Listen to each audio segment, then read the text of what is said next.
It's something that can't happen because I don't think I'm.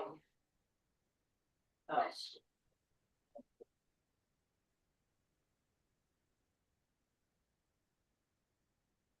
All right, good evening, everyone. Call the meeting to order at 6:30. Welcome to our regular council meeting for Monday, May the 25th.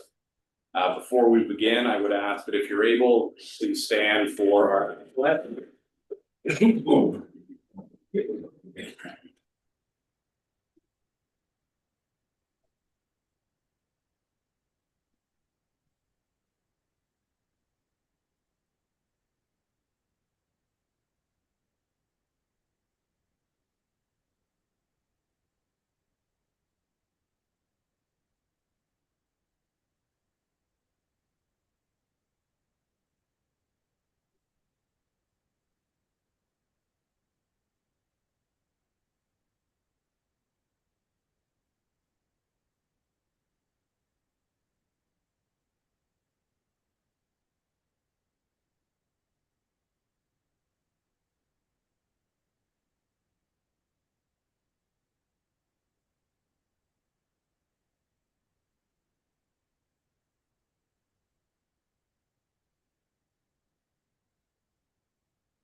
We would like to begin by respectfully acknowledging that the town of Shelburne resides within the traditional territory and ancestral lands of the Anishinaabe, including the Ojibwe, Potawatomi, Chippewa, and the people of the Three Fires Confederacy. These traditional territories upon which we live, work, play, and learn are steeped in rich Indigenous history and traditions, and it is with this statement that we declare to honor and respect the past and present connection of Indigenous peoples with this land, its waterways, and resources. Are there any disclosures of pecuniary interests this evening?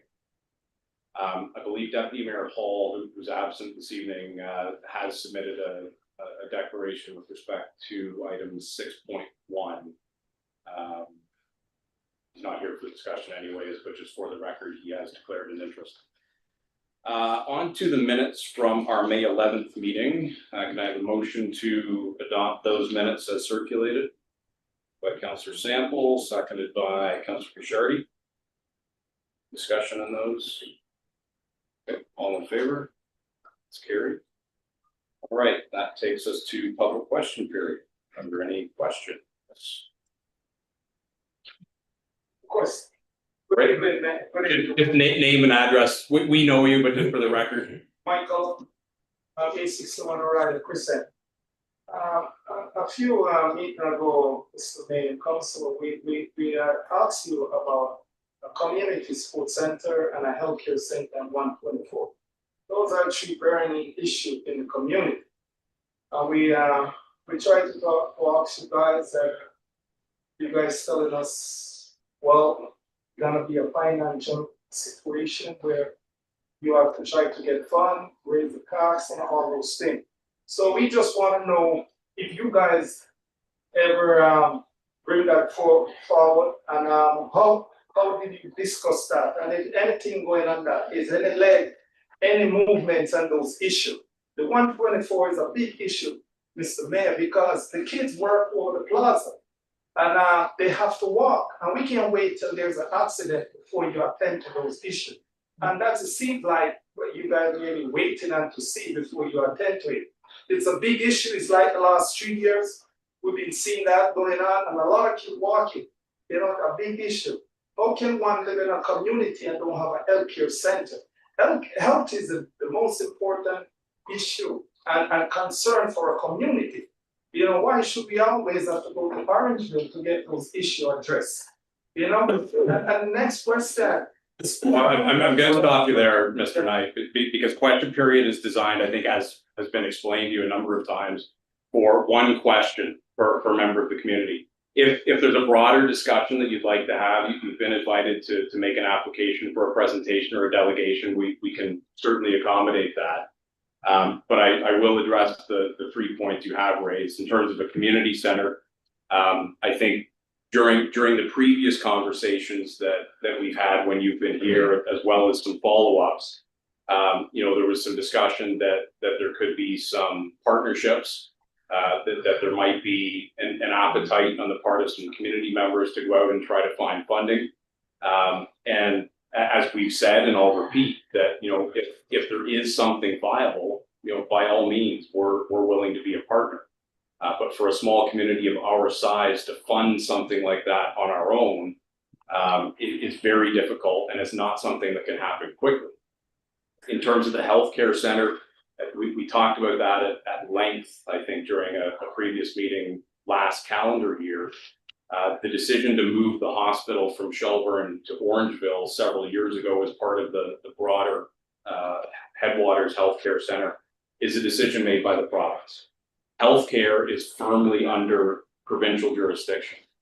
As I mentioned, our local MPP happens to be the health minister. And I suggested that, as citizens have those discussions, we regularly advocate to the hospital to try to get other services, medical services up here, diagnostic services, that sort of thing. The reality, and I'll just be honest with you, the reality of getting a hospital back here in the near future, I would say is very, very slim. But again, it's a provincial decision. That said, we will continue to advocate for other medical related services so that people don't have to go to Orangeville for, ultrasounds, x-rays, that sort of thing.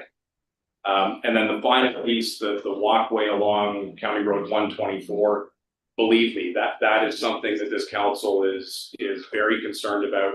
That stretch of roadway is owned and controlled by the County of Dufferin. There is also MTO implications, which are provincial. So it's not simply a matter of this council deciding we're going to put a sidewalk down there. If we had that power, I think at some point over the last couple of years, we would have done that. Unfortunately, the road is not under our jurisdiction.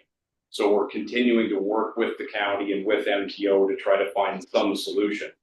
I've said this before and I'll repeat it. I think there are probably two main issues that I get the most grief about at home from my wife. That's one of them. She sees people walking along the side of the road and like all of us do, it isn't a safe walkway. We get that, but it's not just simply a matter of the 7 of us around this table snapping our fingers, making a decision and making it happen. There are so many layers of government involved in order to do that, but we're continuing to push that and advocate for it. So it's not only 124 that we are pushing for, we also try to push for County Road 11, going further down towards the car. on the south end. Yeah, on the south end. So we have talked to the county people, we have tried to push for both, because we know there are people that walk at midnight from work home, as well as people going to be walking to the park now that it is going to come into service in the near future. As well, we advocated for lighting, not only just the walkway, but we need to have a lit area going down there. And again, it's something that there seems to be little or no appetite at this point at the county to do any of that. And we've been pushing for the better part of, I think, 5 years now or more for the county to get on that. And as the mayor said, we don't stop. We will continue to try and push, but we don't have power to do that. We have to have the county and the province agree with us. Not to get into too much technical discussion, but our engineers here can vouch for it. One of the challenges along 124 is that stretch of roadway is not at what we call urban standards. So there aren't storm sewers that run through there. It's still ditches, which makes it more difficult to lay down a traditional sidewalk, because sidewalks would go on top of, essentially where the storm sewers run.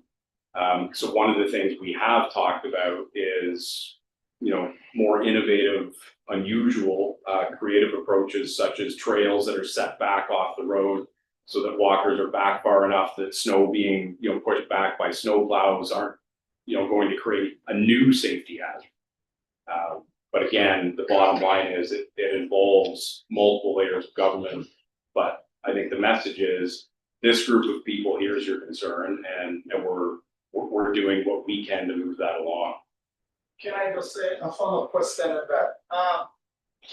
A lot of time I suggest a town hall meeting, give with the relevant people around the community and a different level of government. Why are we reluctant to have that? That means they can hear the people from the community. Yeah. It's not just us. You walk around the community and find out from the people what is their most concern. If the very level of government know and keen to see that those are important for us. We have discussion about Mrs. Jones, Sylvia Jones, with you and Kyle Seabrand, and you guys said, yes, you're gonna help us to have a sit-down talk with her, let you know what's going on. We understand the people never used to come to the meeting and involved in community activity. But remember, they're putting trust in you guys, all 7 of you, to represent them, even though they're not coming to the meeting. So they believe in you guys that you're gonna represent them at the highest level and to help them fulfill their need. Except that we don't have votes in the provincial legislature. Well, we got. So all that we can do is advocate. So I did give you Sylvia's information. Were you able to set up a meeting? What happened? She sent back, said she's not willing to meet with us. Because she just said we are just some guys who have our own agenda. She don't believe the community. But we've also elected by this community. Yeah, and that's the issue. That's the problem we have it. Yeah. So we have to just wait till election come and she coming around and seeking our vote. Or push harder at her office to say as a constituent, I want a meeting. We ask you to help us. We ask Kyle Seaback to help us. But Kyle Seaback Yeah. and I cannot schedule a meeting with Sylvia. No, but you can tell her how important it is to the community. We can and we have. Us. But you also have to advocate for yourself. And as I say, you're a constituent. Yeah. You're a provincial constituent as well. And when you're looking at orders of government that look after things like health, Yeah. it's the provincial representative that you need to be honing in on. So don't take no as an acceptable answer when you ask for a meeting. No, we're not stopping. As we said, we mobilizing the community to get involved in things I've never done before. But before we move on, I am gonna touch on the town hall meeting, because I think you were here actually during one of the meetings when we had a discussion. And there was some debate about whether we would continue doing question period, which we do, and this council decided that we wanna keep this forum.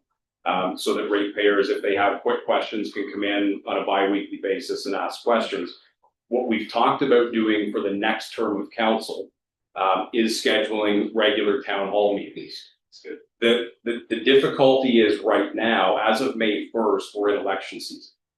And I think there's some reluctance in order to schedule town hall meetings because we don't want those to turn into de facto campaign events, right? So I honestly, I feel as though I have a town hall meeting every time I go to the grocery store. And I mean, I say that half jokingly, but in all seriousness, you're right. I mean, we are the level of government closest to the people and we should be accessible. And I think we are. Anytime somebody sees me on the street, if I have time, believe me, I give the time to talk to them, whether it's the gas station, the park, the grocery store. We have these opportunities at every council meeting to come in and ask questions. If you want a more fulsome discussion, put in an application for a presentation or a delegation, and we can talk about a whole host of things. But during question period, it's a very limited amount of time that we have, and we want to make sure that everybody has an opportunity to ask a question. And we also have a fairly heavy agenda to get through too. So we don't want question period to turn into an hour-long back and forth discussion over several issues. Yeah, we understand that, but I just want you guys to understand that we are here to work with you. Yeah. We're not here to work against you. We all live in the community and we want what's best for the community. We all want the best I thing don't for, think it's very important to the community, okay, so please remember that. strategically though, we just need to find the best place to focus our energies. And what I'm saying is when it's provincial issues, we have to go to our provincial rep. When it's federal issues, we have to go to Kyle Seaback. We can help make those connections, but you've got to push it yourself too. Like, don't take no for an answer. No, we're not stopping, we push it, we said, you already said we meet with Kyle back, we meet with you, and we push it to meet with you, he's sending like around, maybe we're about 100 emails to Yeah. her already. And school board is another one we've talked about as well. Yeah. Push it, we try to get Fort Office involved. So it's concerning, you know, we try to get the community out, try to talk to people, say, you guys want to see them out, they're not engaged in community activity to express themselves. I got a suggestion. Doug Ford has said time in and time out that his number is available. Ford, and tell him that William Jones won't meet with you. No, honestly, I'm not joking. Phone Doug Ford on his cell phone and tell him, as a community member of Shelburne, Sylvia Jones won't meet with the town people of Shelburne, and see what happens. Yeah, we do that, man. Yes, sir. Right here, we're doing that. Thank you for your time. Thank you. Thank you, Mr. Mayor. Good evening, Mr. Council. Thank you for your service. Just, Just name and address. my name is Andrew Cunningham, 715 Almond Street. Work with the wonderful Jennifer Willoughby, thanks, fast. I'm a community member and also active in the community. I'm running a youth program, basketball drop-in member school for the youth. And I submitted an application for funding. I have received a feedback that will follow for that. But on to an issue that was raised by this member, is there a possibility of expanding or creating space in current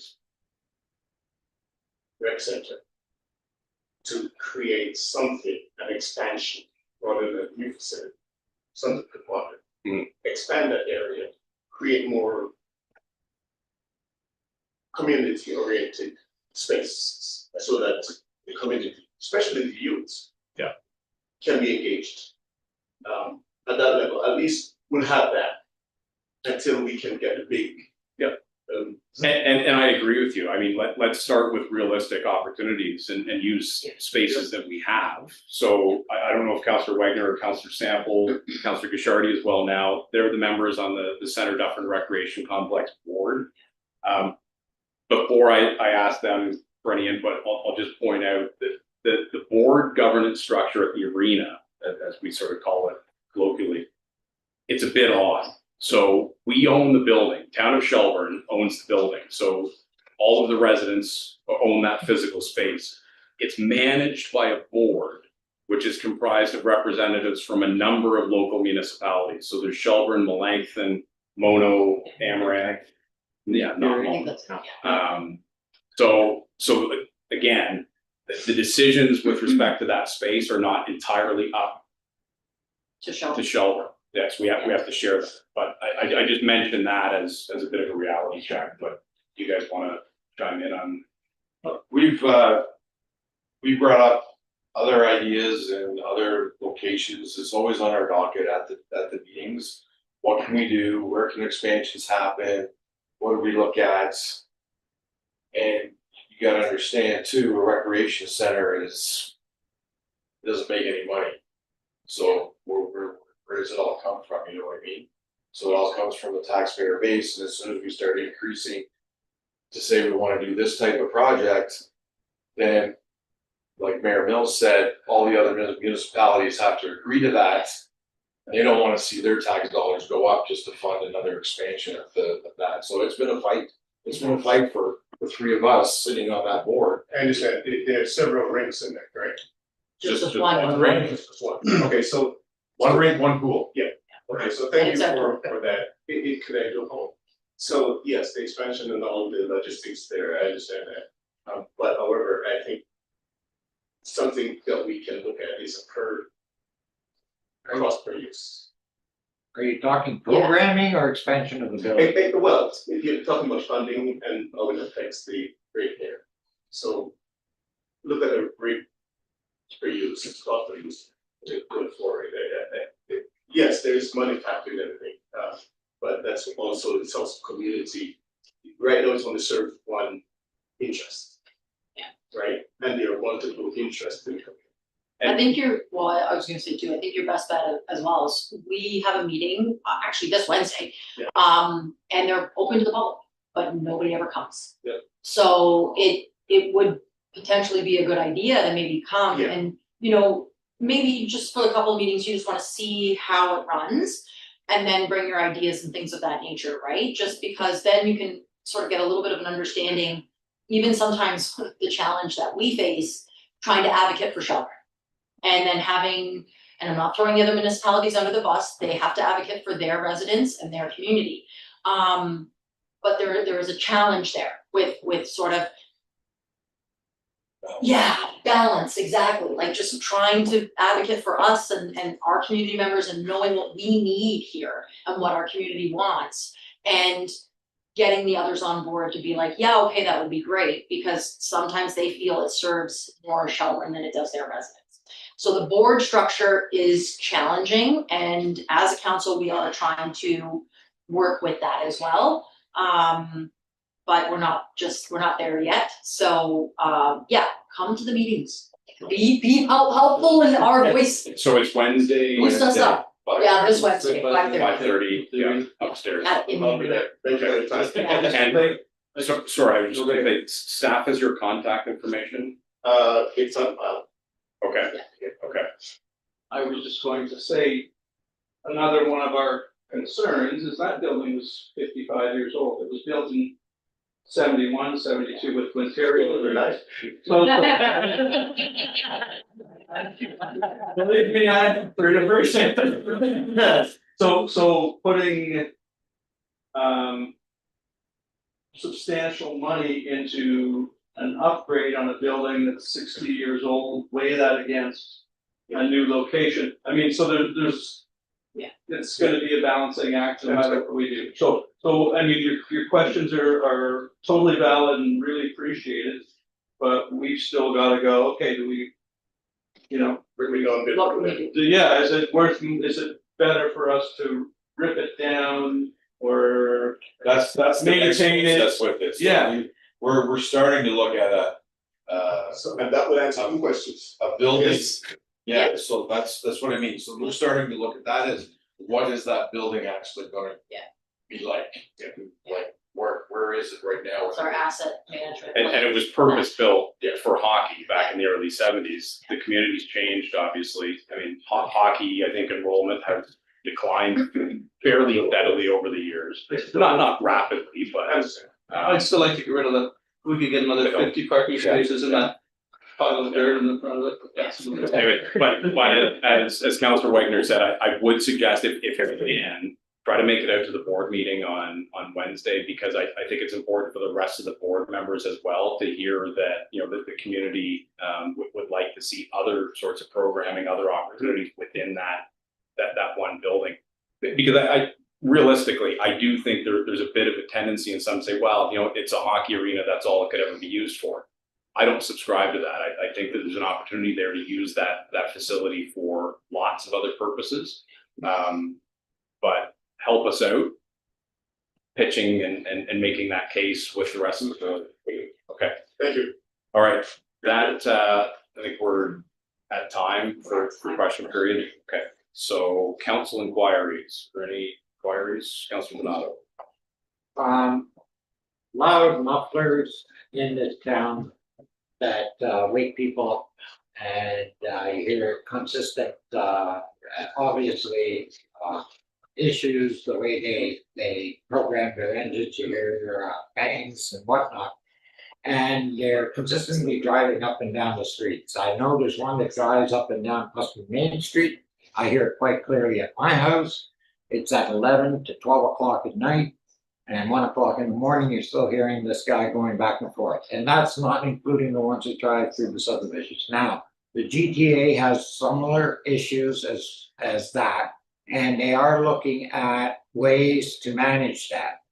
I'm wondering if staff would be willing to maybe look around us at other municipalities to see how they're managing this noise interruption that's happening, whether it's bylaw, whether it's police, I don't know how we can manage the noise, but we need to give people at least peace of mind, especially at nighttime, when they need to sleep, and shift workers. So I think that that's something we need to look into in this community.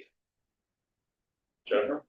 Through your worship, so the current noise bylaw that the town has does indicate that it does not regulate traffic. There is a general prohibition against emitting noise likely to disturb residents. That being said, because of that word, there is under the Highway Traffic Act, section 7(5), there is a prohibition against noisy mufflers and modified exhaust. They are strictly regulated by traffic. So that being said, definitely we can look at maybe a education campaign in conjunction with you look at what other municipalities have for bylaws. But you'll find most noise bylaws don't regulate traffic. I know that the city of Brampton has started looking into that. They have an issue down there. And that's why I suggested maybe looking at the GTA municipalities, the city of Toronto somewhere, because I know that they're having issues in their housing areas. So maybe looking at them and seeing if there's any, seeing what they're doing and seeing how they're coming about. Maybe they, whatever ideas they're using. I believe they're equipping their bylaw officers with those noise decimeters, yeah, so that when they are out and about, they hear these vehicles driving by. If they're above a certain level, whatever that level is, they can then turn around, either call the police or charge. I'm not sure if it comes, I guess they have a noise bylaw regarding that under. Through your worship, the city of Toronto doesn't fall under the municipal act. It has its own city of Toronto act, so they have their own regulations. Yeah. That don't necessarily, that other municipalities cannot necessarily think back. You definitely do some research. That would be great. I think enforcement's always gonna be difficult Yeah.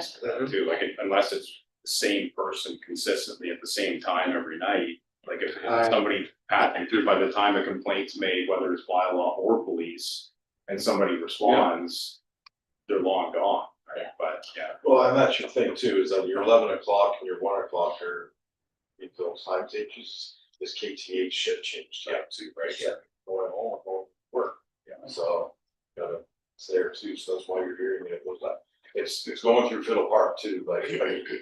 Oh, I It's know. right there, it's there too, so, but it's right at KTH shift time, shift over. But in all honesty, I've seen some of those vehicles going by with those noisy bylaws, and they are not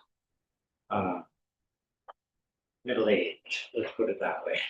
They're quite young. Yeah, and KTH has a young workforce right now too.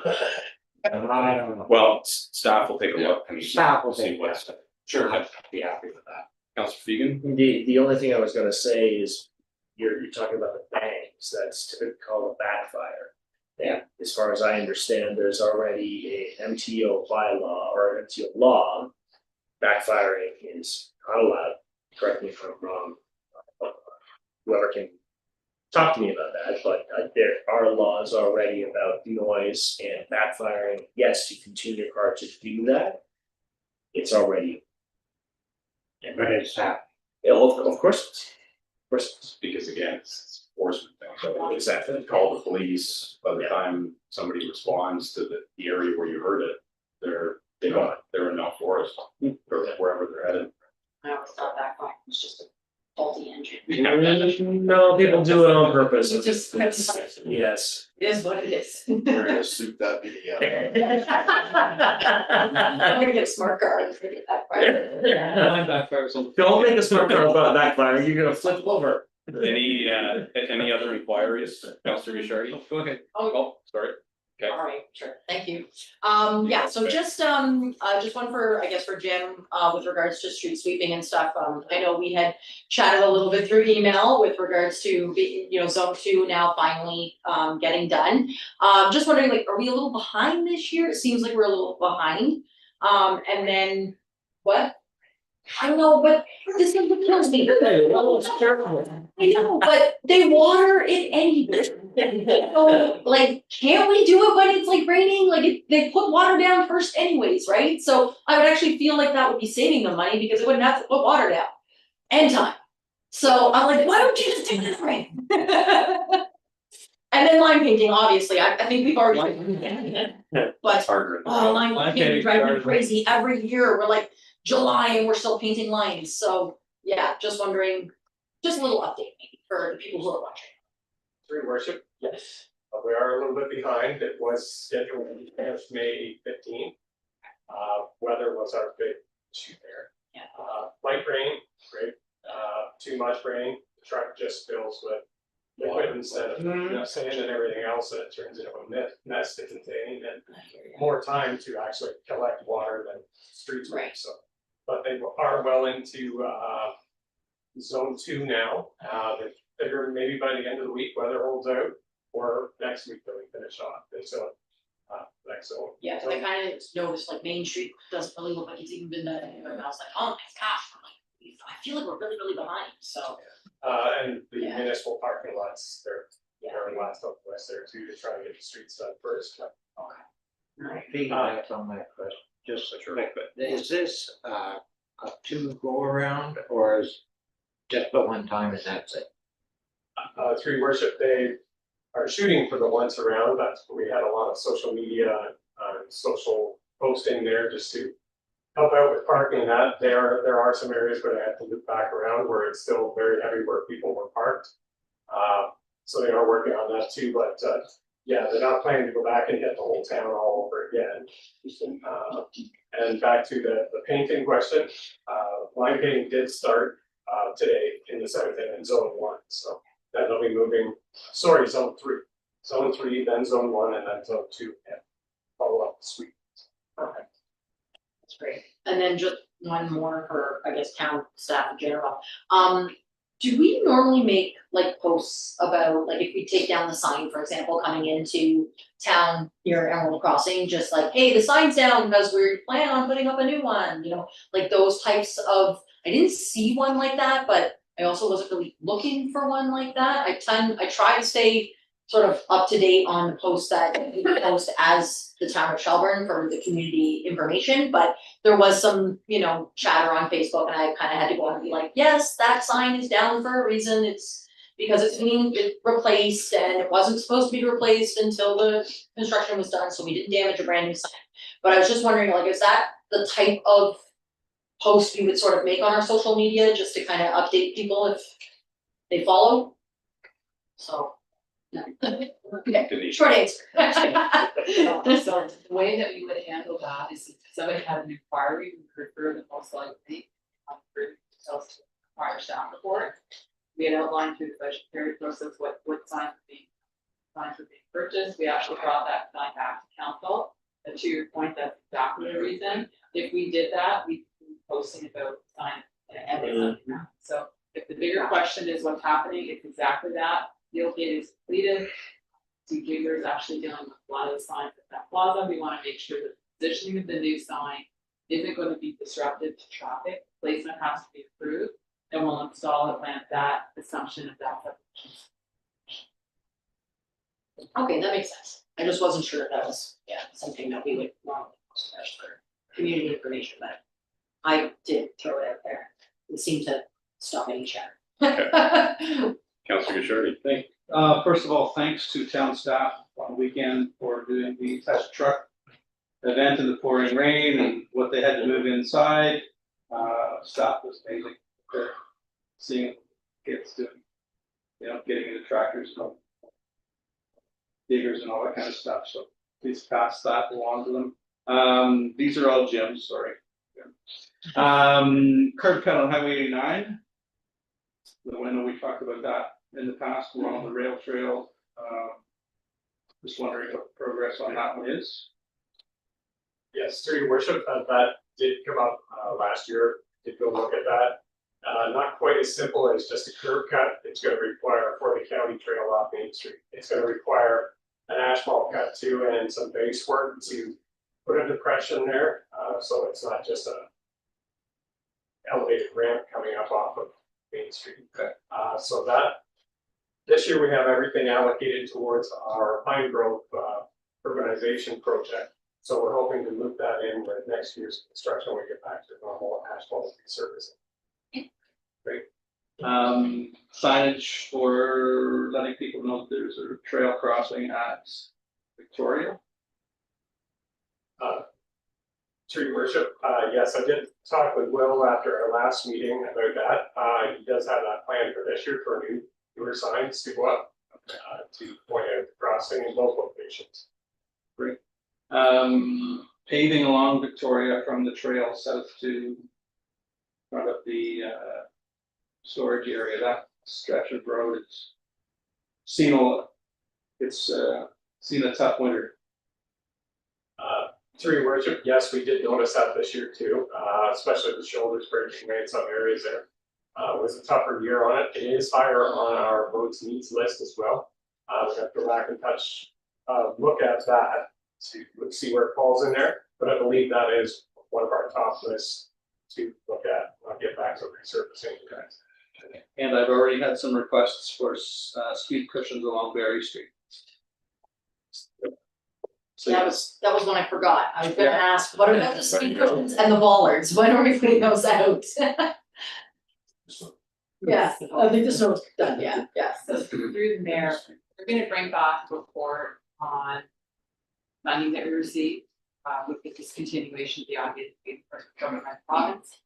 We will outline what we can actually use with that funding in addition to any other fund that we have available. Where the speed humps or bumps or whatever you'd like to turn and go is something that we want council to approve with respect to those locations.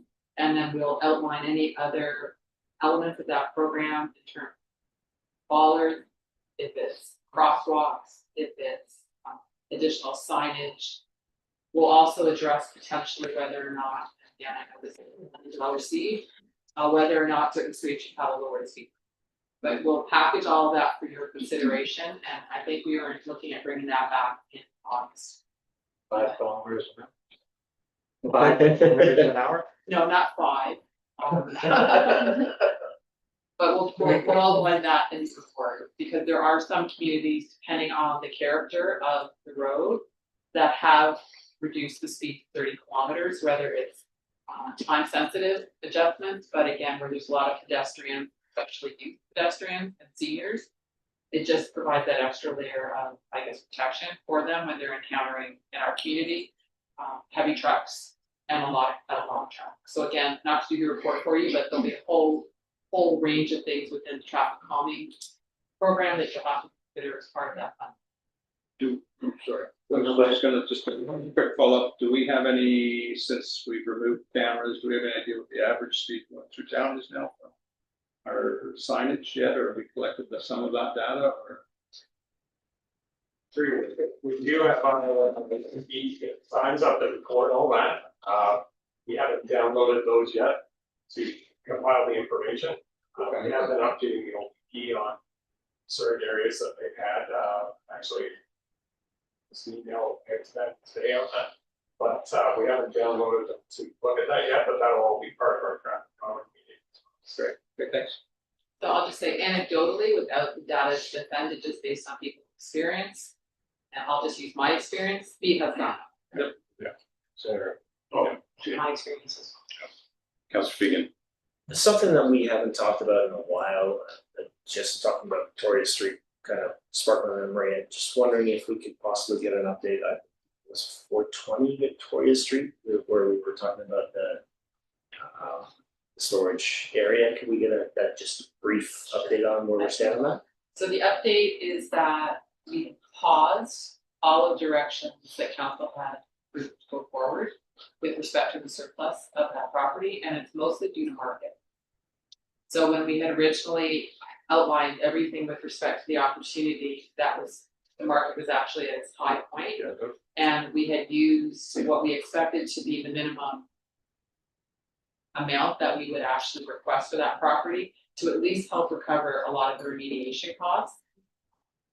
There was also some constraints that we outlined to council with the environmental assessments that were undertaken, where it could not be residential. So we had originally looked at a more fulsome EA with the secondary cleanup, which would make any financial sense. Those conditions were placed on it. So it would be institutional or commercial or industrial. And we've just held off at the moment because of the market. If the market picks up again and the repurposing of that property makes financial sense for us to explore again, we will proceed with that process. But at this point, I don't see anything happening for the next year or more. And we will continue just to use it for our meeting home. Yeah, but thank you. All right. Thanks for your patience. So we'll move on to our first report, which is from our municipal engineer regarding sewage capacity allocation. So Steve, I'll turn it over. Hey, good evening, council. I'll try not to read this one cover to cover because it is quite extensive, but I'll hit the highlights of this report just for council's benefit. So as a reminder, we've been asked to come forward each spring with the allocation status from the previous year's sewage flows. As a reminder to council, last year we did come forward around March, April, similar time of year as this, and then in June 17th, 2025, it was agreed for a 5 cubic meter a day allocation for ICI or institutional, commercial, industrial, and 10 cubic meters for residential, which actually was allocated. The ICI was limited to the 5. It was actually 4.8 cubic meters for the Shoppers Drug Mart, and the 10 cubic meters was for downtown intensification and lots, and it stayed under that 10 cubic meters as well. I didn't list every single lot, but we did stay within that. And then the only other piece the council did approve was the conditional confirmation of the 43 cubic meters that had already been allocated in previous years for 600 Main Street. So ultimately stayed under that 15 cubic meters, and now have come forward with this year's switch. 600 Main Street East. Now that place is going nowhere, basically. It was up for sale, it's doing nothing. Can we take that allocation and put it into a reserve for ourselves to hang on to, just to have something in case we need to have an issue come up? Yeah, maybe Steve can help me with this one too. Right now, it's just a conditional confirmation, so it was already allocated. It's conditionally allocated at this point, so we're just holding that so that if it came forward that it would be available. So it's somewhat a contingency almost right now, but maybe I'll let Steve clarify if I'm saying it. No, that's correct, and through the mayor, so last year at this time, that allocation for that property had been had lapsed with the approval. When the receiver came back looking for an additional allocation, initially that wasn't granted because they didn't have any draft plan approval status.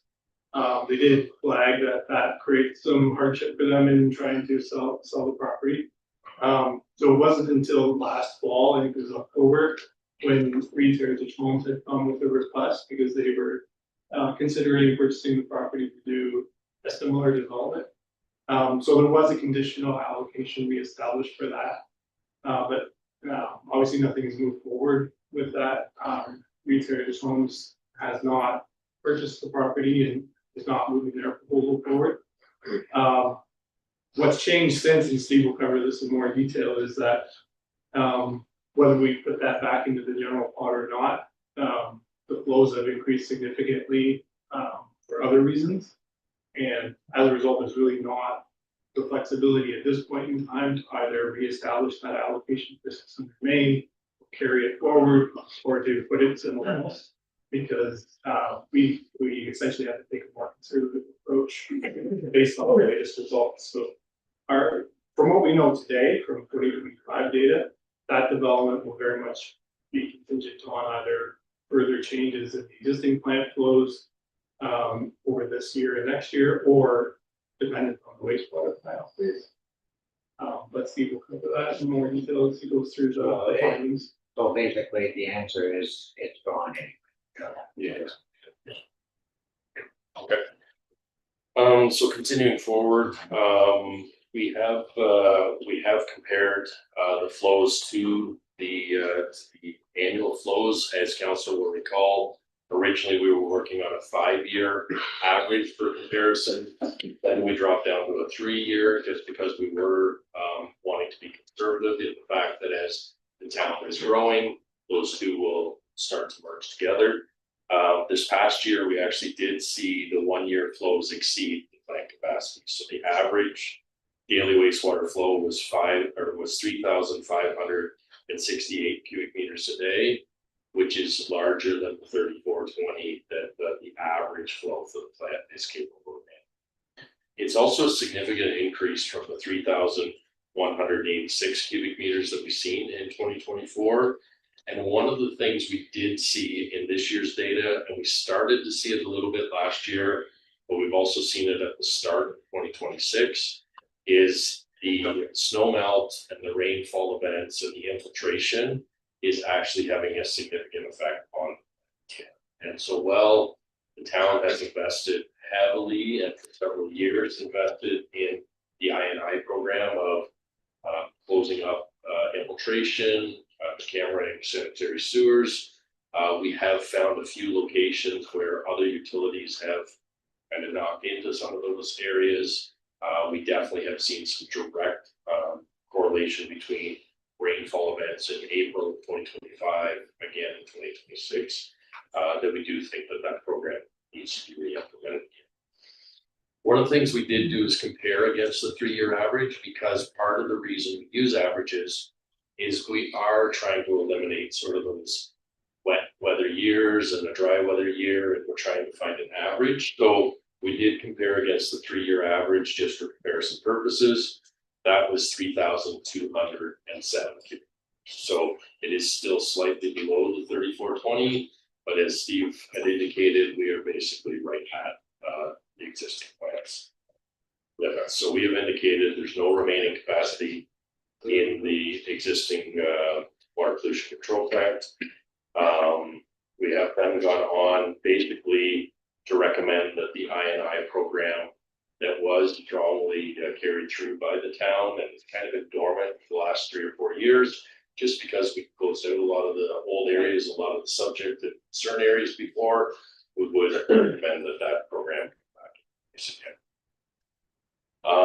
With the most recent announcement the council's aware of, with funding support for the expansion and upgrade to the water pollution control plant, our team is currently in the design phase, and I know I've kind of already explained this in that previous memo, but I just wanted to reiterate some of the things with respect to that timeline. And I guess the other thing I do want to talk about too, and just remind council of, is as part of the design, we are changing the entire plant over from an extended aeration plant to a membrane plant. So that is a significant change with that piece. As part of that design, just in case council has questions or people are asking, the storm ponds that are currently there will be decommissioned and taken offline. Because I know there's been concerns about odor, there's been concerns that way for residents. We are going to be implementing an odor control system at the new plant, or the upgraded sort of plant as well. So that will help with both taking the pond offline, adding the odor control. That will help during the biosolids piece. That'll help for the digesters and help for the firefighters. So more for information purposes for council. I guess the only other 2 things I want council to know is we are building 2 new buildings as part of this. One will be the headworks building. The other is what we're referring to as the membrane building, where the actual membrane technology will be placed. And that the membrane building will be taking up the lease plan that was with Home Hardware, and that program process has already been started to reclaim that land and put that back in. The other piece I wanted to remind council of is the Headworks building will actually be in the location of where the existing helipad is. So just to remind council, that existing helipad was sort of grandfathered through from when the original hospital was here in town. We found out through this process that that's actually not an approved or licensed helipad. There has been some significant issues with utilizing that pad as through just wet conditions and muddy conditions and snowfall, etc. So it is temporarily closed. It will be permanently closed as part of this project, and kind of most likely should be closed as part of whenever the hospital actually was commissioned. But just wanted council fully aware that that was part of the original decisions we made through this. We just bring that forward to council. Just also going back through the time frame, the package has been submitted to the Ministry of the Environment for approval. That went in a couple months ago. We are finalizing the design package tender later this summer, early fall, and the goal is for us to actually go out to tender before Christmas for this program, so that we can hopefully start construction next year. So that's all I had. With the province dictating by Canadian, how likely are we to be able to follow that dictate? So we are modifying all of our tender documents to be able to implement the Buy Canadian piece. We are working with Canadian firms, but some of them are US firms associated with Canadian counterpart. Some of the major equipment we had entered into memorandum of understanding for purchase of that equipment prior to this. So we are working through those groups to try and make sure that they're meeting as much of those percentages as possible. From the perspective of actually finding a general contractor and supplies and recommendations from a Buy Canadian, I think we're pretty sure from that perspective. As far as some of the equipment that has Canadian branches, but it might still be getting equipment out of the States, it's kind of part of the industry that we're in, but we are trying to source. It's good to hear. Okay. Any other questions for Steve? Yeah. Yeah. Okay, so if there are no further follow-ups, the recommendation is to receive the report, obviously, and that the town will not approve any additional allocations for any developments except under conditions of approval and servicing agreements that ensure the timing of the development is aligned with or after the water pollution control plant upgrade and expansion to provide additional capacity. And finally, that the town will reestablish the I&I rehabilitation program, which, as Steve said, has been dormant for the past couple of years, to address concerns with inflow and infiltration within the sewage collection system. Mover and seconder for that, Councilor Donato, second by Councilor Wagner. All right, all in favor? It's carried. Okay. Thanks, Steve. All right, next report is a follow-up regarding the sign bylaw variance request from 801 Ojibway Road, specifically Unit 16, which is the Scotiabank unit. So Steve, I know you've had some further discussions and have an updated report for us. So, over to you. Yes, back one more time on this one, hopefully for the final time. Been a lot of back and forth with both representatives of the sign company and with the bank, and they've been very understanding. There really clearly was not an intent on their part to bypass any approvals or to do things in the wrong order. We're still fully investigating why this has happened on a couple of occasions for signs going up. We do think that one of the reasons that may be happening is usually a full set of plans is submitted inclusive of the signs, and it's under one permit application. We mark up the drawings and put on the approvals that the signs are subject to a separate permit. Whether that is being lost in translation from the actual building permit card going to the contractor on the site or not, we're not exactly sure, but it's something we're trying to pin down with the county building department to make that clear. There are two, whenever there's a case where the signs are not approved with the building works in one comprehensive package, there's two separate permit applications, two sort of separate permit numbers. So to us, that seems like that should be pretty clear that the signs are not included, but nevertheless, this is the third time where signs have gone up before this permits have been. So, one thing we have looked into further as well is that the sign bylaw does enable the town to charge a modest fee for a non-compliance, putting signs up without a permit. So those fees have been levied to those who violated that. That fee could be increased if we continue to see incidents of this. But rest assured, we're taking all steps that we can to find ways to try to prevent this from happening again in the future. We did know early on, as early as the site plan approvals process, that this tower was going to be built on this particular unit with the intent that signs would go up. We didn't fully appreciate it until they were out, how big they are and how bright they are. You'll see in the package that while some of the photos that were taken by us previously were at darkest, day that you can imagine, including on a rainy night, with not full focus, they look maybe a bit worse than they are. And it wasn't intentional, but there's some additional photos properly adjusted for the lighting with a better camera that they have provided. And it does show that in the twilight hours, the lighting is not as bad.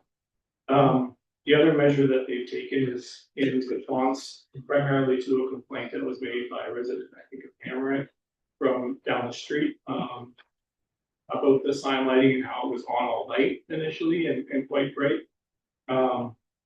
They put it on a timer now where it's it only operates between 5 p.m. and 11 p.m. We did ask if they would be willing, given the hours of the bank itself, to turn it off earlier, but they weren't open to that. They wanted to keep it on essentially along the same hours that the rest of the plazas illuminated. So if council wished, they could establish a shorter, an earlier time, but it would be then up to enforcement, which is a bit more difficult thing to do if they don't comply with that. We also explored whether the signs that they have up have the technology or the means to be dimmed so that they're not quite as bright, at least until those bulbs burn in and have a little bit reduced brightness. They did have the person who was more familiar with the lighting specifications actually provide the detailed specifications of the illumination level, how that compares with street lights, how it's less than that, how it actually creates less light spillage than other ambient lighting in the area, and that bulbs themselves are not actually capable of allowing a dimmer. So dimming the lights is not an easy fix. They would essentially have to take the signs completely down, put a different type of bulb in, and then add a dimmer. So essentially redoing the project, which is maybe overkill on the enforcement of this. But again, an option to council if you're still not happy with the fact that they installed the sign permit. Again, based on our discussion, our recommendation, having fully explored all options with the sign company and the bank, and to support their business moving forward, is to approve the variance for the 2 tower signs as an additional variance to the previous variance that was approved for the 3rd fascia sign, subject to the revised lighting and design details that they provided and which are attached to the report. And again, those just establish that they're turning the lights off on a timer every night by 11 p.m. and that the lighting shall maintain the illumination levels and technical specifications that are set in their attachment, which details the luminous intensity, voltage, the color temperature, the expected depreciation of the lumens over time with burn-in of those 2 lights, and the comparison of light levels with other ambient light sources in the We've also considered that in light of similar information we've received from other signs, and this is comparable to that. So, whereas it does seem like they are, matching essentially what's been permitted for some other signs, although the signs are a bit bigger. The lighting intensity and the amount of light that's being diffused outward is comparable to what you'll see in the other similar units in the cloud. So I'll pause there and happy to respond to any questions if council has any. Okay, Councilor Fegan. Okay, so I'm not one to try to rock the boat or to put a brick wall for any businesses coming in the town. Yes, they put signs up that were against regulation ahead of time without permission, whatever else. I'm not gonna hold that against them. In fact, as far as the size of the signs go, I'd be willing to compromise on that. Problem I have is those lights are very intense. As much as they're trying to compare them to streetlights. Streetlights are pointing down, not out. We have had a complaint already about the resident that's very, very close to the plaza saying that it is very intense. It is a problem. I appreciate them working with their time frames, trying to keep it up till 11 o'clock at night. We are a commuter town, meaning most of our constituents work different times of the day. This homeowner is not necessarily going to be the same homeowner next year, year after, whatever else. What happens when somebody comes in who works shift work and those lights are blaring into their bedroom until 11 o'clock at night? They need to be sleeping. I still have a problem with the lights. As much as it's a pain for them, and as much as it's going to be a very costly endeavor for them, personally, I still would push back and ask them to reduce the lumens of those lights. As a compromise, I have no problem with the size of the signs, the fact that those went up early. For me personally, I want to see brightness reduced. Councilor Bernardo. Couple of things I want to mention. For one thing, I don't want it going out there that it's okay to do something and then ask for forgiveness afterwards. And that seems to be what's happening. It's quite easy. If I've got a business, I'll throw up whatever I want to throw up, and then if the town comes around and gives me a bit of a hard time, I'll say, I'm sorry, I didn't know any better, and forgive me. Okay? So, yeah. If businesses get that idea. Second thing is, why do they have to have that sign lit till 11 o'clock when their business is done at 5? Yeah. Like it doesn't make a heck of a lot of sense. Like you're not going to drag somebody off the highway in at 11 o'clock or 10 o'clock when you're not even open. The ATMs. Oh, You're looking for, if you're going in, get if you're going in looking for cash, you're usually going in looking for shop too. well, Usually a little I something. don't know, but it's shift work things and whatnot. So your signs, the question I have, the signs that really bug people are the ones on the tower. Through the mayor, to the council, I don't think the resident who complained specified what sign, like that it was just one of them, or specific ones that was causing the excess brightness. I think it's the combination of them and being on light. I think that's a fair complaint that we need to have signs illuminated all night. We did question them, and previously in our previous report raised the issue of this is a different type of business that they're advertising well outside their operating hours, unlike a McDonald's or a Starbucks, where you can understand wanting to catch the people passing by that this so that they're aware to navigate to your store, but that doesn't apply when business is closed. Now there's only one day of the week when this bank will be open for 1 hour at the time that the sign is on. So they explain this as more, it's related to the ATM is open later. but also a broader Canada-wide and international branding consistency that they have. So they use these same signs, these same lights, the same template on all of their branches, whether it's new or refresh. And we still see some that aren't like this because they're older. But that is their standard. We have looked up many examples in other communities across Ontario that you can see almost this exact design, the same red tower, same logo, similar sizes, and all of that. So it is like a brand awareness strategy, not like a TV commercial or those kinds of ads. It's about generating an awareness of the Scotiabank brand and the fact that they are in Shelburne trying to draw business out of it. It's more of an indirect advertising mechanism than hey, we're open, come and stop at our branch. Oh, I understand that, but I guess, hey, don't stop at our branch between 11 and 8 o'clock in the morning.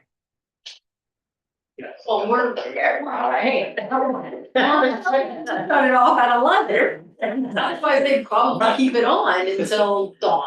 I know, but what you're saying is for the ATM, when you're shutting it down at 11 o'clock, I guess that ATM isn't there anymore. Well, but that's what I'm saying. Well, that's what I'm saying, what's the difference if you shut down earlier or later? So just to be clear, Steve, and I think I understood you correctly. So in terms of actually reducing the lumens, that's a fairly difficult undertaking, like you said, they have to move stuff. But in terms of reducing those hours where they're illuminated, that's a fairly easy fix. Yes, it's a banner and they can set what hours the signs are on. I mean, my thought, taking into account Councillor Fegan's concern, which I think is valid. I mean, I would be okay with shortening that timeframe. To your point, Councillor Wagner, like I get it, and I was thinking the same thing. Somebody driving into town looking for an ATM, just because the light is off, I mean, that area is lit. Right. And it's a big sign on that tower. The Scotiabank S is a pretty well-known brand. I think somebody looking for a bank, whether or not it's illuminated at 11 o'clock or not, as they're coming in to that intersection, they're gonna see it. And if they desperately need an ATM, midnight, that they can pull in and find it. So what about, is there a compromise where we could turn the tower off, but keep just No, Scotia? I'm sorry, it doesn't make sense just to turn the tower off, because that's not going to reduce the luminance of the entire I site. feel like that's the part of it. It's not facing the person who complained. So The tower sign faces the opposite directions. Yeah, The point where he's got Okay, a so we complaint turn off and that then it's going directly and at not his the house. that, But no. honestly, I think we're giving too much. probably Realistically, easier to do. just it turn the all. whole thing. It's probably one time. do the We whole didn't thing. specifically ask if they're on different timers, Yeah. different signs or whatever. I don't see the point. Personally. What if, Sorry, like, what if finish there. we, like, when they replace the bulbs and stuff, is there anything that we can put into this that says maybe they have to be less bright? Like, I don't know, these things have like. If they're gonna replace the bulb, hours. if they're gonna replace the bulb, I think they might as well. Yeah, I mean, Because I'm just you're- talking about in the future when they burn out type of thing. You're right? looking at 25 years from now. That's a lot. It's an LED. Okay, Councillor Shardy and then Councillor Sam. Okay, so great that they're in the community. We welcome them. However, their corporate standard is not our concern. Our corporate standard as a town and the municipality is our corporate standard, our bylaw. We've enforced or we've requested that the dentist's office on Owen Sound Street have reduced hours and they've complied. So I don't think it's a big stretch considering their signage is oversized. Put up without permits, that ship is gone. But if we're going to enforce the dentist's office on Owen Sound Street to cap their hours, I think it was 9 o'clock. Or 8 o'clock. Not open hours. Yeah, open hours, I don't see why we can't request and have them, and enforce, a 9 o'clock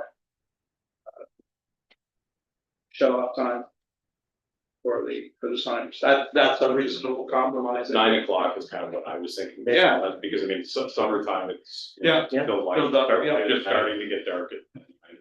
Councilor Sample.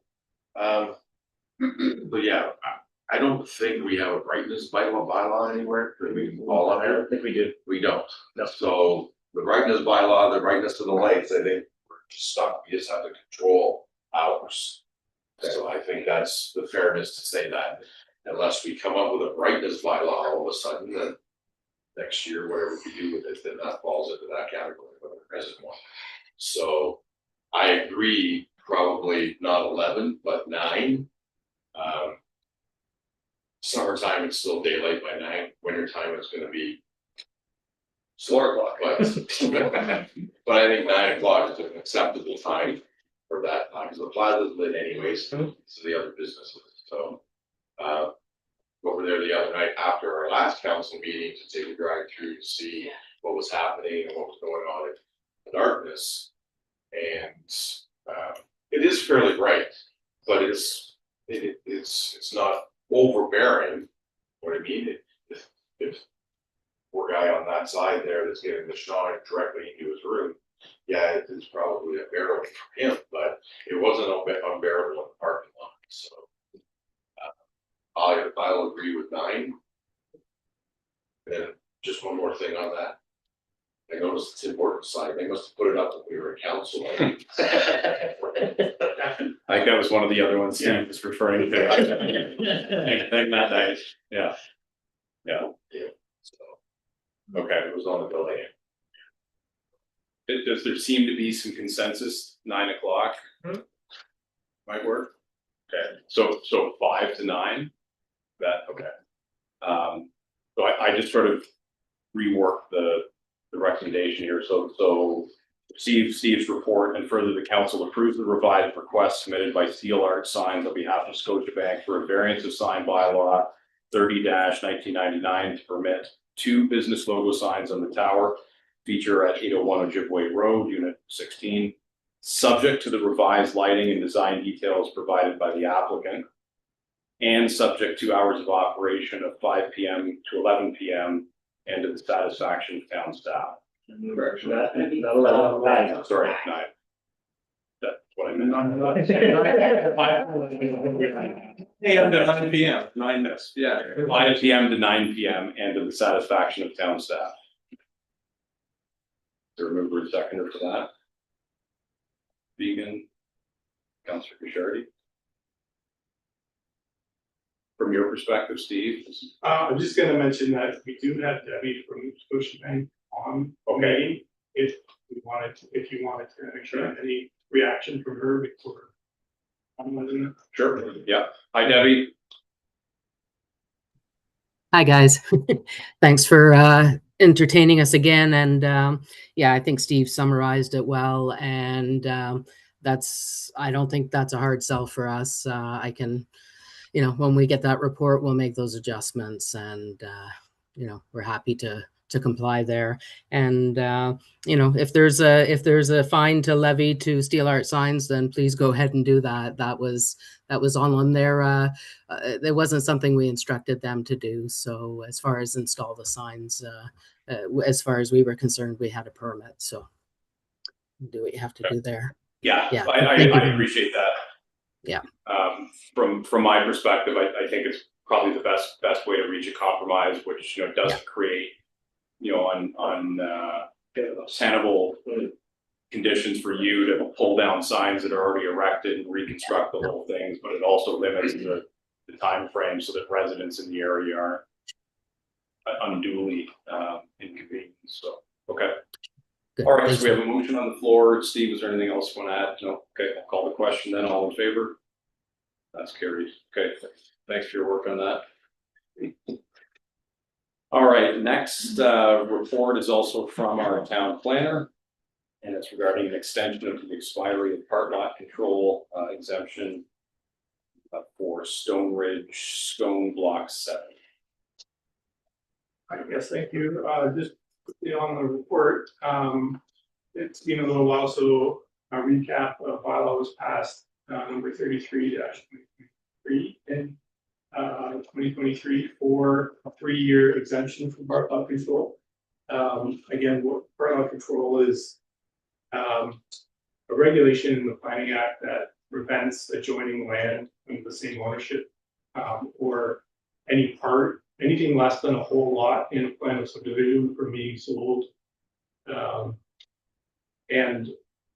It's used generally for things like semi-detached units and townhouse units, so that those buildings can be built, the foundations can be poured, and the lot line can be put exactly down the center of the common wall between the foundations of the joined units.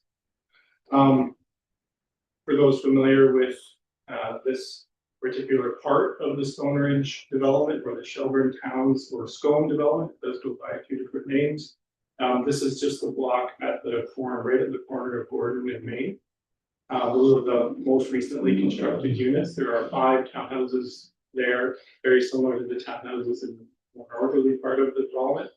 And then there's 1 block remaining right on Main Street, where there's zoning in place for a semi-detached dwelling, which has not been built yet.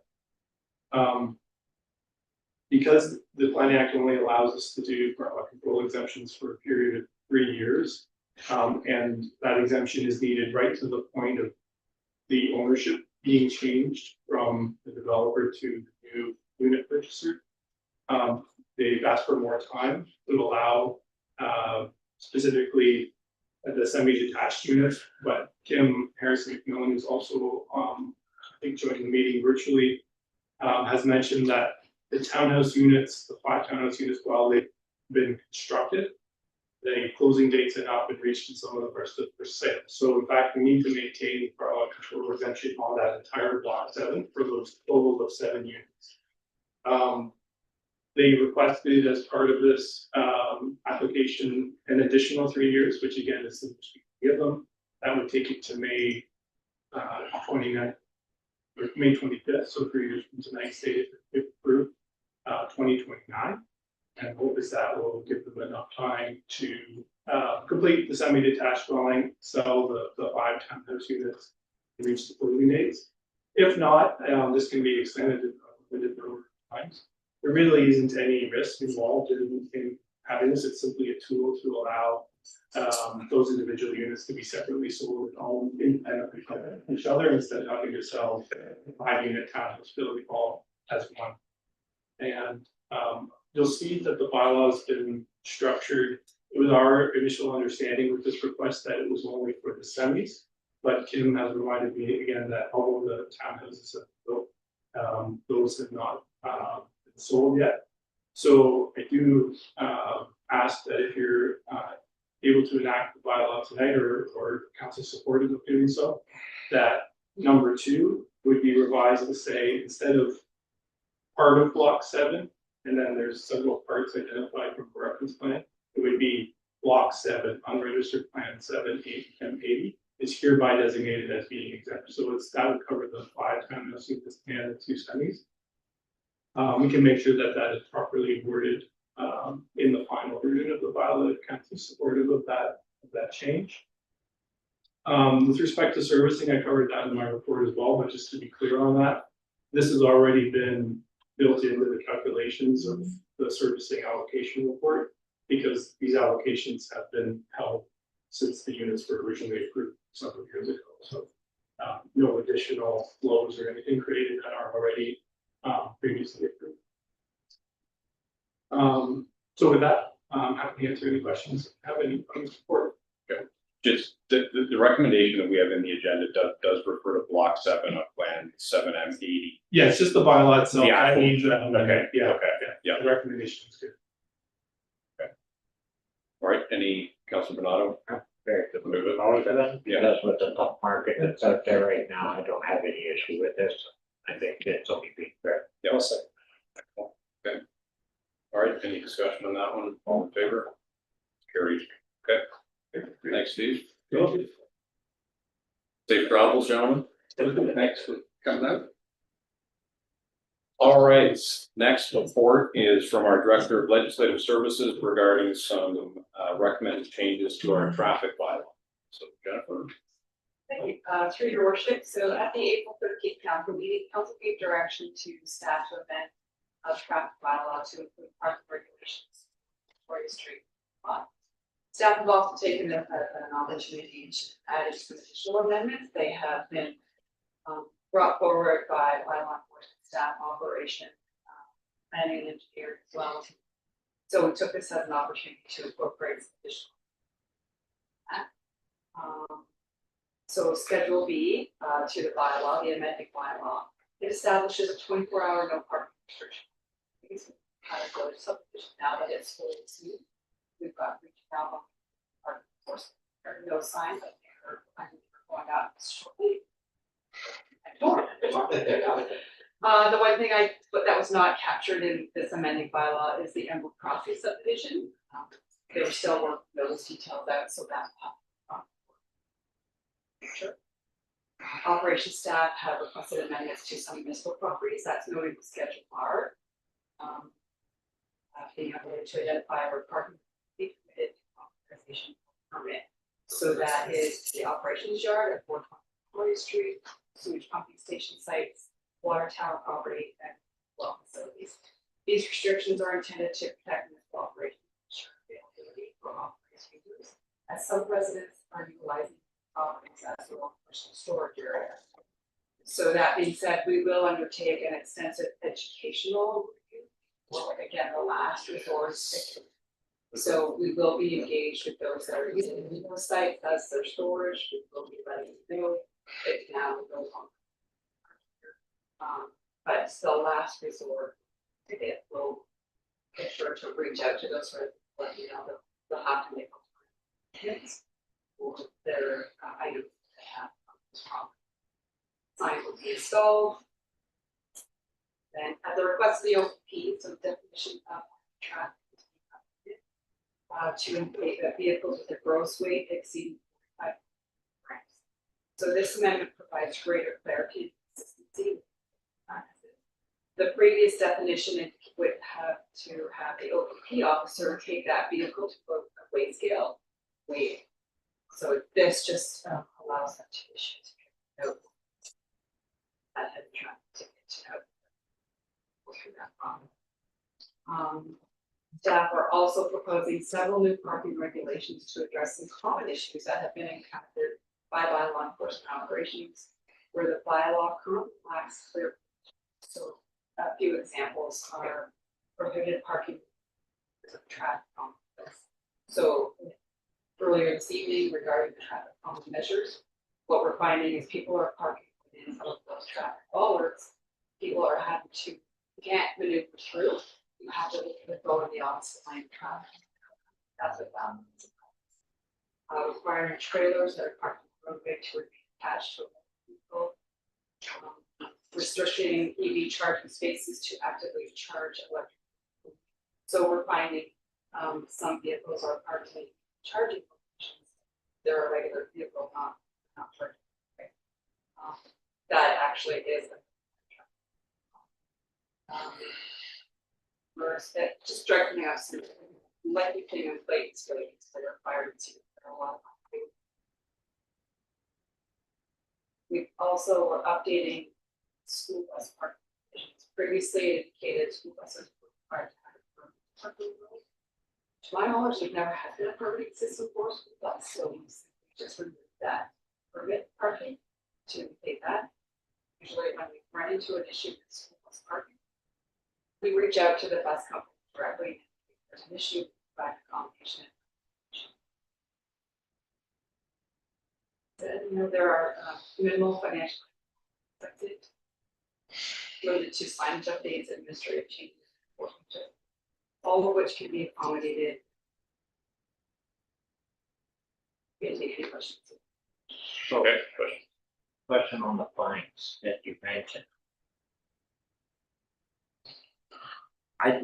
Where are the fines? If I have a trailer parked with no vehicle attached to it, for example. Attached to the report, there is a, bylaw, there is a set fine schedule. With us switching over to the AMPS system, the administrative monitoring system, the set fines will be regulated under that. Okay, so it might be cheaper to park on the road than it is to find some place in countryside to park my trailer, for example. Try to get on, Yeah. and that's my worry. Oops, parking on a attached trailer on the road. And how much is it gonna cost me to rent, so, to go to somebody to park it? That'd be like $100 a day, Yeah, so. That's per day, so per offense. Per fence. Per Per offense, is it per day? Like it's very expensive, very quick. 500 a week, 7, Okay. you count weekends. If I move it around, So, yeah, Yeah, whether it's in the same lot, it's still Yeah. sticker. Yeah. Correct, yeah. yeah. It's Per- attached. Yeah. You're moving it up. we don't have 24/7. We, Not currently. But it is. it's in the works, It's enforcement. thing, so I was gonna say, I park the trailer at night, during the day. But if it's attached to your vehicle, it's not a big deal, it's when it's No, like, no, I could park it on the road, put my vehicle in the driveway, and then in the morning I can take my trailer over there. right, then you're gonna get in trouble. You get what I'm getting at? Meantime, you broke it. That's all. Well, we can change the monetary penalties. At any time.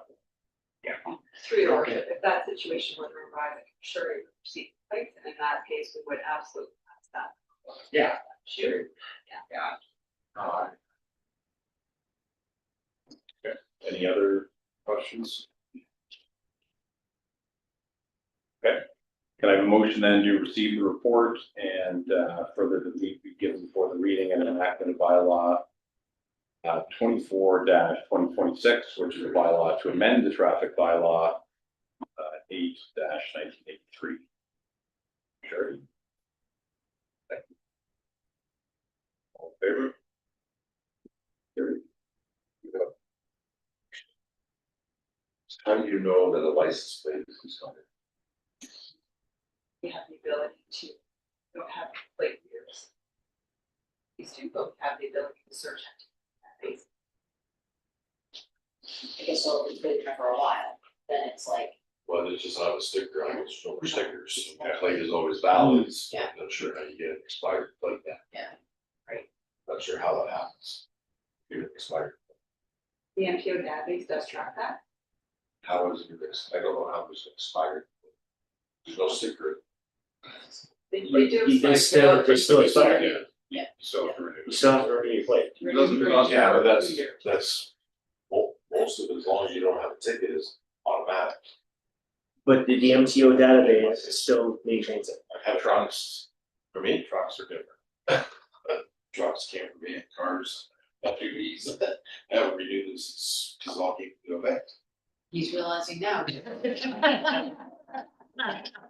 So the trees.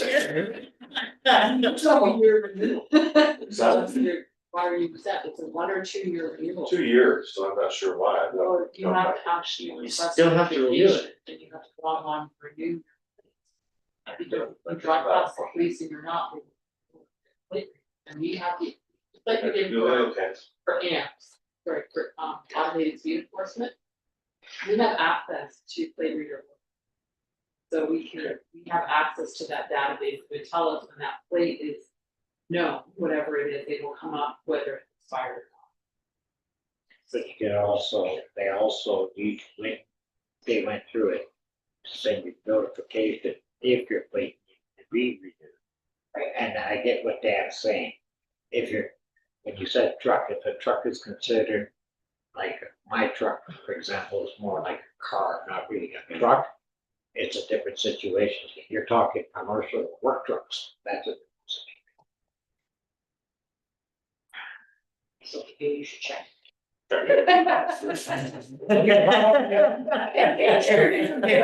If you were to send anything, if you click that, they send you a notification, I wouldn't worry about it.